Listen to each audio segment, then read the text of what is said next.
नमस्कार। आज 18 जुलाई 2025 के महत्वपूर्ण करंट अफेयर्स पर एक नज़र डालते हैं। ये इस तारीख का पहला भाग है और हाँ, ये विश्लेषण खास तौर पर यूपीएससी की तैयारी करने वालों को ध्यान में रखकर तैयार किया गया है। आज हम बात करेंगे कुछ प्रमुख सरकारी योजनाओं पर, विज्ञान और तकनीक में एक बहुत ही अहम प्रगति हुई है उस पर, और शिक्षा नीति से जुड़े कुछ डेवलपमेंट्स हैं। जैसा कि आप जानते ही हैं, हम स्रोतों से सबसे ज़रूरी जानकारी आप तक लाते हैं। हो सकता है कुछ विषयों पर हमने पहले भी थोड़ी बात की हो, तो वो एक तरह से रिवीजन भी हो जाएगा। चलिए शुरू करते हैं आज की गहरी पड़ताल। तो सबसे पहले बात करते हैं प्रधानमंत्री धन धान्य कृषि योजना यानी पीएमडीडीकेवाई की। इसे हाल ही में कैबिनेट ने मंजूरी दी है। ये योजना, ऐसा लगता है कि नीति आयोग का जो एस्पिरेशनल डिस्ट्रिक्ट प्रोग्राम है ना, एडीपी, उससे थोड़ी प्रेरित है, लेकिन इसका फोकस पूरी तरह कृषि पर है। हाँ बिल्कुल। और इसके उद्देश्य भी काफी बड़े हैं, जैसे कृषि उत्पादकता बढ़ाना, फसल विविधीकरण यानी क्रॉप डाइवर्सिफिकेशन को बढ़ावा देना और साथ ही सस्टेनेबल एग्रीकल्चर प्रैक्टिसेस को अपनाना। अच्छा। इसके अलावा किसानों के लिए लोन शॉर्ट टर्म और लॉन्ग टर्म दोनों की उपलब्धता आसान करना, पंचायत और ब्लॉक लेवल पर पोस्ट हार्वेस्ट स्टोरेज क्षमता बढ़ाना और सिंचाई सुविधाओं में सुधार करना भी इसके लक्ष्यों में शामिल है। ये योजना 6 साल के लिए ना 2025-26 से शुरू हो रही है और शुरुआत में शायद 100 जिलों को कवर करने का लक्ष्य है। जी हाँ, 100 जिले।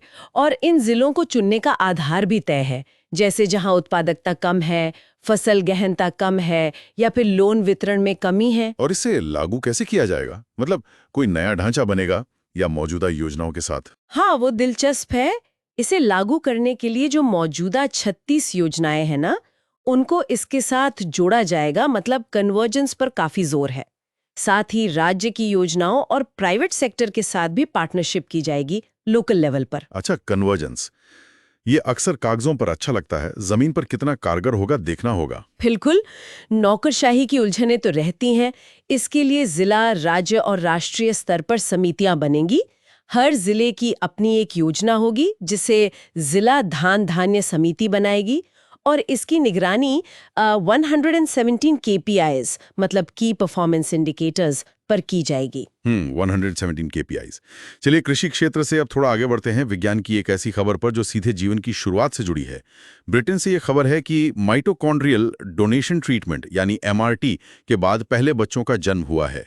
ये उन परिवारों के लिए बड़ी राहत की बात है जहां मां से बच्चे में गंभीर माइटोकॉन्ड्रियल रोग जाने का खतरा रहता है। जी, माइटोकॉन्ड्रिया हम जानते हैं हमारी कोशिकाओं के पावर हाउस होते हैं, ऊर्जा बनाते हैं।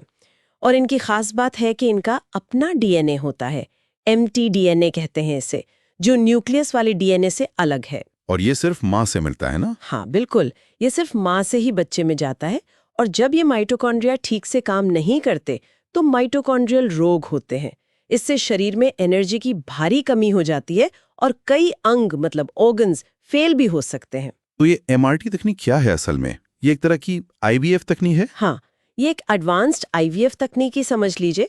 इसमें होता ये है कि माँ के अंडे से जिसमें खराब माइटोकॉन्ड्रियल डीएनए है, वो हिस्सा हटाकर एक स्वस्थ डोनर महिला के अंडे से स्वस्थ माइटोकॉन्ड्रियल डीएनए वाला हिस्सा डाल दिया जाता है। अच्छा। और फिर इसे पिता के स्पर्म से फर्टिलाइज किया जाता है। तो इसका मतलब बच्चे में 3 लोगों का जेनेटिक मटेरियल हुआ? जी हाँ बिल्कुल।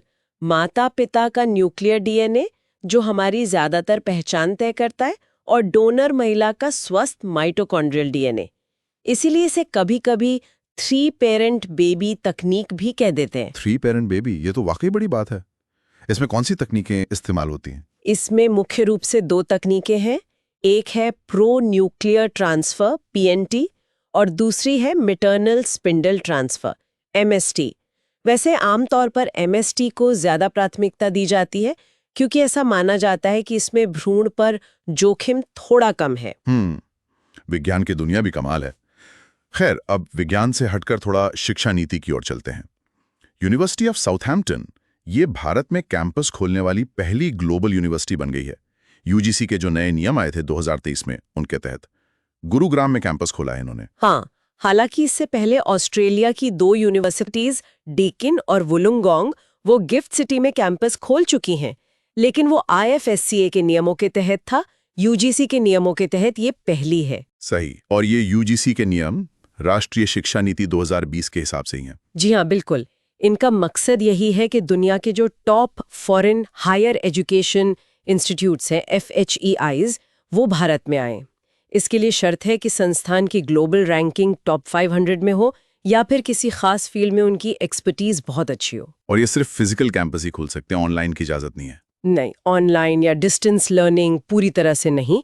ज़्यादा से ज़्यादा 10% लेक्चर ऑनलाइन हो सकते हैं बस। इसके फायदे तो साफ दिखते हैं। जी। जैसे भारतीय छात्रों को यहीं ग्लोबल डिग्री मिल जाएगी, ब्रेन ड्रेन शायद कुछ कम हो, रिसर्च में सहयोग बढ़ेगा। निश्चय। लेकिन चुनौतियां भी होंगी। हाँ, चुनौतियां तो हैं। एक तो कल्चरल और ऑपरेशनल फर्क, मतलब भारत के माहौल में ढलना। फिर फाइनेंशियल वायबिलिटी का सवाल है, क्या फीस इतनी रख पाएंगे कि भारतीय छात्र दे सकें? ये बड़ा सवाल है। सही कहा। और फिर जमीन अधिग्रहण, लेबर लॉज, इनसे जुड़ी कानूनी मुश्किलें भी आ सकती हैं। और हाँ, ये भी देखना होगा कि हमारे अपने विश्वविद्यालयों के लिए कैसी चुनौती पेश करते हैं क्वालिटी और कंपटीशन के मामले में। बिल्कुल। इन बड़ी चर्चाओं के बाद अब कुछ और जरूरी खबरें जल्दी से देख लेते हैं। पहली खबर चीता स्थानांतरण पर है। गुजरात का जो बन्नी घास का मैदान है वो इस साल के अंत तक चीतों को बसाने के लिए तैयार हो जाएगा। ये प्रोजेक्ट चीता का हिस्सा है, हमने पहले भी बात की थी इस पर, तो ये एक तरह से रिवीजन है। जी। दूसरी खबर ग्लेशियर लेक आउटबर्स्ट फ्लड यानी GLOFS से जुड़ी है। केंद्रीय जल आयोग CWC ने NGT को बताया है कि भारत में कुछ ग्लेशियर झीलों का जल फैलाव क्षेत्र बढ़ रहा है। हाँ, और इससे अचानक बाढ़ GLOF का खतरा बढ़ सकता है। चिंता की बात है ये। तीसरी खबर गुजरात से ही। वहां भारत की पहली जनजातीय जीनोम परियोजना शुरू हुई है। इसका मकसद आनुवंशिक बीमारियों, खासकर सिकल सेल अनीमिया और थैलेसीमिया से निपटना है, जो जनजातीय समुदायों में ज्यादा पाई जाती हैं। और चौथी खबर सुप्रीम कोर्ट के एक फैसले से जुड़ी है। कोर्ट ने कहा है कि पुनर्वास यानी रिहेबिलिटेशन एक मौलिक अधिकार नहीं है। हालांकि अगर भूमि अधिग्रहण होता है तो उचित मुआवजा पाना जरूर एक संवैधानिक अधिकार है, ये स्पष्ट किया है कोर्ट ने। तो ये थे 18 जुलाई 2025 भाग 1 के कुछ अहम करंट अफेयर्स। हमने PMDD-KY, माइटोकॉन्ड्रियल डोनेशन ट्रीटमेंट और भारत में विदेशी यूनिवर्सिटी कैंपस जैसे विषयों पर थोड़ी गहराई से बात की, और साथ ही कुछ और महत्वपूर्ण अपडेट्स पर भी नजर डाली। जी, उम्मीद है ये चर्चा UPSC की तैयारी में ज़रूर कुछ मदद करेगी। इसमें कई ऐसे पॉइंट्स थे, खासकर योजनाओं के इम्प्लीमेंटेशन की चुनौतियां और नई तकनीकों के नैतिक पहलू, जो परीक्षा के लिहाज से काफ़ी अहम हो सकते हैं। अगर श्रोताओं को ये विश्लेषण उपयोगी लगा हो तो इसे लाइक जरूर करें, और हाँ, चैनल को सब्सक्राइब करना न भूलें ताकि कोई भी अपडेट छूट ना जाए।